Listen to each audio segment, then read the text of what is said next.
Hi friends, எல்லாருக்கும் வணக்கம். நான் சப்ஸ்கிரைப் பண்ணுங்கன்னு சொல்லாமலே எனக்கு 100 பேர் சப்ஸ்கிரைபர்ஸ் கிடச்சிருக்கீங்க. உண்மையாகவே நீங்கள் தான் என்னுடைய உண்மையான அன்புள்ளங்கள். உங்கள் எல்லாருக்கும் ரொம்ப நன்றி. ஃபஸ்ட்டு வாங்க இன்றைக்கி என்னுடைய மாடி தோட்டத்தை பார்க்கலாம். போன வீடியோவில் நான் நிறைய கத்திரி நாற்று காமிச்சிருப்பேன். இடையில கொஞ்சம் நாளாக வீடியோ எடுக்க முடியல, ஏன்னா வீட்டில் நிறைய இஷ்யூஸ் இருந்தது. அந்த கத்திரி நாற்றுகள்லாம் இப்போ நட்டாச்சு. நடுமோதும் வீடியோ எடுக்கணும்னு நினச்சேன், பட் முடியலை. அதனால் இப்போ வீடியோ எடுத்து போட்டிருக்கேன். அந்த கத்திரி நாற்றுகளில் சில விதைகள் அதான் வேறு ஏதோ வெரைட்டி மிக்ஸ் ஆகிருக்கு. அதில் முள் வச்சு 2-3 செடி கிடச்சிது. பாருங்கள், இந்த கத்திரி நாற்றுகள் அது நாற்றாவே இருக்கும்போது தொட்டியில் எவ்வளோ நாள் வச்சாலும் நாற்று மாதிரியே தான் இருக்கும், சின்னதாக தான் இருந்திருக்கும். தொட்டியில் வச்சதுக்கப்புறம் அந்த மண் கலவிக்கு ஏற்ப, அதனுடைய சத்துக்கு ஏற்ப அது நல்ல க்ரோத்து வரும். வச்சு 2 வீக்ஸில் பாருங்கள் லீஃப்லாம் எப்படி வந்திருக்குன்னு பாருங்கள். இது சம்மர் டைம் வேறு, 2 டைம்ஸ் வாட்டர் விடுற மாதிரி இருக்கும்.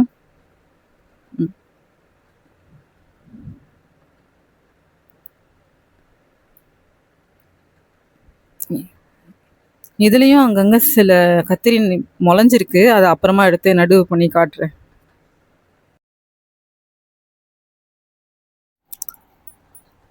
ஏற்கனவே வச்ச மிளகாய் செடிகளும் நல்லா தான் வளர்ந்துருக்கு.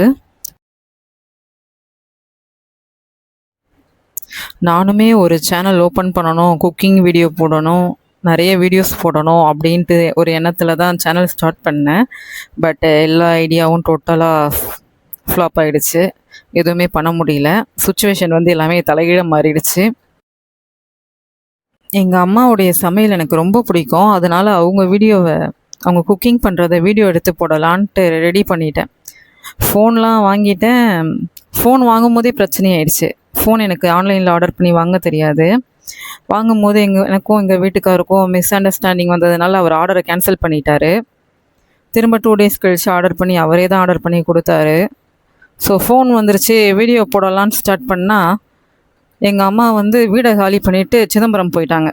சென்னை டு சிதம்பரம் டோட்டல் எல்லாம் வீட்டை மாற்றிட்டாங்க. ஸோ ஒன்றுமே பண்ண முடியல. சரி, எங்கள் அத்தை நல்லா சமைப்பாங்க, அவங்கக்கிட்ட குக்கிங் வீடியோ கேட்கலாம் அப்படின்னு பார்த்தா எங்கள் அத்தைக்கு ஆர்த்ரைட்டிஸ் ப்ராப்ளம். அப்பன்னு பார்த்து கைவலி வந்துருச்சு. ஸோ அதுவுமே பண்ண முடியல. எங்கள் அத்தை பிள்ளைங்க சமைப்பாங்க, பிரியாணி ஷாப்புக்காக ரெடி பண்ணுவாங்க. சரி, அவர் சமைப்பார், அதை வீடியோ எடுத்து போடலன்னு பார்த்தா அவரும் சமைக்கலை. அப்புறம் எங்கள் வீட்டில் ஒரு பேஷண்ட் ஐசியூவில் போயிட்டார். அதனால் டோட்டலாக எதுவுமே பண்ண முடியல. வெட்டியாக இருக்கேன்ட்டு சாமி வீடியோலாம் ஏஐயில் ரெடி பண்ணி போட்டேன். அதுவுமே போடுறதுக்கு மைண்டு போகவே இல்லை. எல்லாம்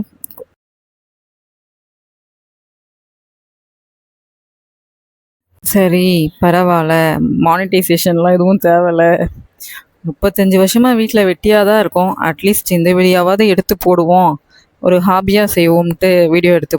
என்னென்னா இந்த தோட்டம் இப்போ கொஞ்சம் சின்னதாகிடுச்சு. மாடி தோட்டம் ஃபஸ்ட்டு ஏரியாவும் கொஞ்சம் பெருசாக இருந்தது, நிறைய செடி இருந்தது, நிறைய செழிப்பாக இருந்தது, நிறைய காய்கறிகள், நிறைய செடியெலாம் இருக்கும்போது எனக்கு வீடியோவே எடுக்க தோணலை. ஃபோட்டோ கூட யாரும் எடுத்து வைக்கலை.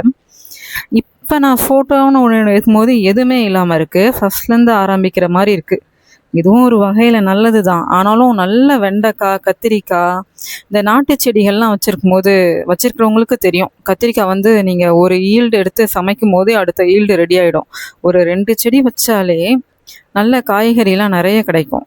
வெண்டைக்காவும் அதே மாதிரி தான். நீங்கள் கடையில் வாங்குகிற வெண்டைக்காயை சாப்பிட்றதுக்கும் செடியிலேருந்து நேராக பச்சையாக பறித்து சாப்பிட்றதுக்கும் அவ்வளோ வித்தியாசம் இருக்கும். இது செடி வச்சிருக்கிறவங்களுக்கு தெரியும்.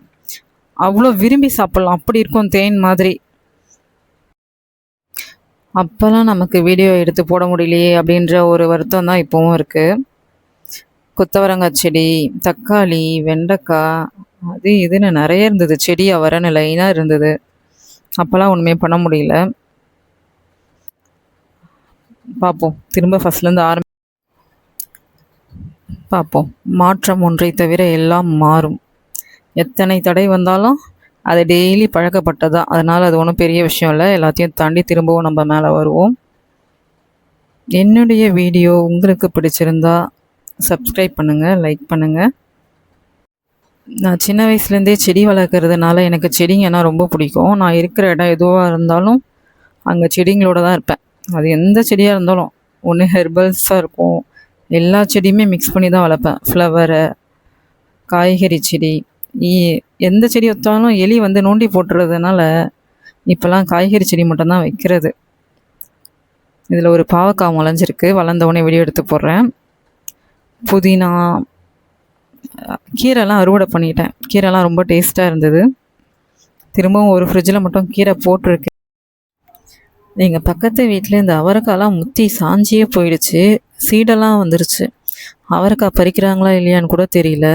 சில சமயம் கதவை தட்டி கேட்கலாம் போல் இருக்கும், ஆனால் அதெல்லாம் கேட்க முடியாது. இங்கே பாருங்கள், எங்கள் ஃப்ரிட்ஜில் வச்சுருக்க லெமன் செடி இப்போ சீசன் டைம்ன்றதுனால நிறைய பிஞ்சு விட்டுருக்கு. ஃப்ரிட்ஜில் தான் வச்சுருக்கோம். பிஞ்சு உங்களுக்கு தெரியுதான்னு பாருங்கள், பூக்கள்லாம் நிறைய காயாக மாறி இருக்கு.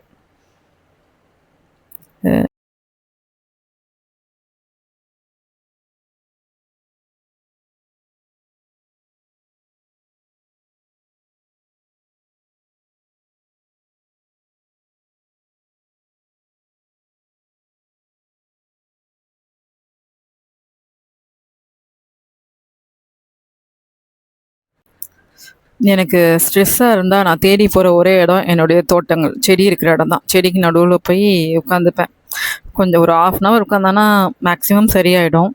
அதை மீறி ரொம்ப ஸ்ட்ரெஸ்ஸு, யாரையாவது கடிச்சு கொதறணுன்ற மாதிரி வெறி மாதிரி இருந்ததுன்னா பைக் ட்ராவல், நைட் டைமாக இருந்தாலும் பைக் எடுத்துகிட்டு வெளியே போவேன்.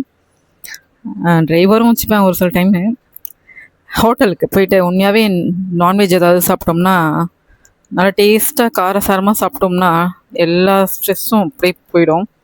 அதனால் நான் அடிக்கடி ஹோட்டலுக்கு போய் சாப்பிடுவேன். அந்த மாதிரி சாப்பிடும்போது அந்த ஃபுட்டோட டேஸ்ட் எப்படி இருந்ததுன்னு சொல்கிறேன். உங்களுக்கு பிடிச்சிருந்ததுன்னா லைக் பண்ணுங்கள், ஷேர் பண்ணுங்கள். தேங்க்யூ ஃபார் வாட்சிங்.